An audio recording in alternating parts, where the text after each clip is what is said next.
వెళ్తానంటే వాడు ఇబ్బంది ఏదో కలిసింది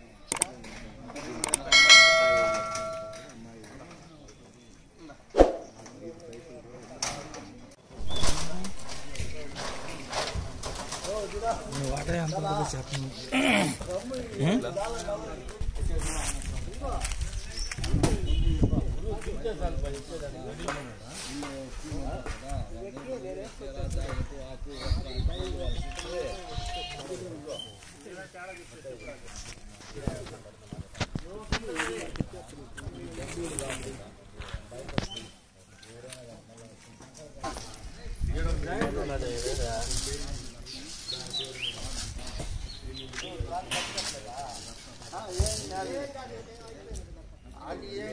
అంటే పైకి తీసుకెళ్తాను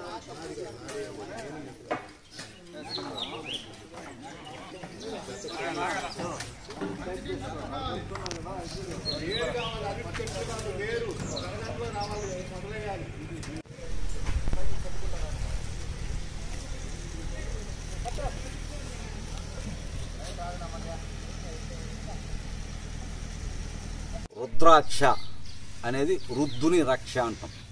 దానికి ఒక కథ ఉంది. ఏమనేసి ఆయన తపస్సు చేయడం అనేసి ఆయన కన్నీటి చుక్క రావడము, ఆ కన్నీటి చుక్క భూమి మీద పడడము. మొదటి వృక్షము రుద్రాక్ష వృక్షము. అది కూడా నేపాల్లో ఉండేది రుద్రము, అంటే రౌండ్గా వచ్చేది. నేపాల్లో ఉండేది రుద్రం. రుద్రాక్ష అంటే రుద్రుని రక్ష.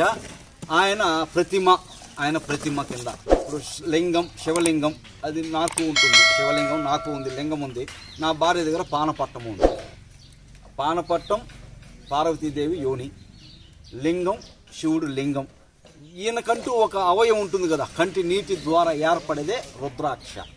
ఆ రుద్రాక్ష అనేది రుద్రుని రక్ష మనకు ఏర్పడుతుంది. మనం చేసే ఏదైనా చెడు పనులు, ఒకరు మనసు బాధ పెట్టేటప్పుడు, ఇటువంటి పనులు చేసేటప్పుడు మనసును కంట్రోల్ చేస్తుంది. ఇది తప్పు, ఇది ఒప్పు అని చెప్తుంది రుద్రాక్ష. అంతే తప్పితే రుద్రాక్ష చేస్తే ఏదో శక్తులు వస్తాయనేది కల్పితం. నువ్వు చేసే మంచి చెడు నీ అంతరాత్మకి గుర్తు చేస్తూ ఉంటుంది.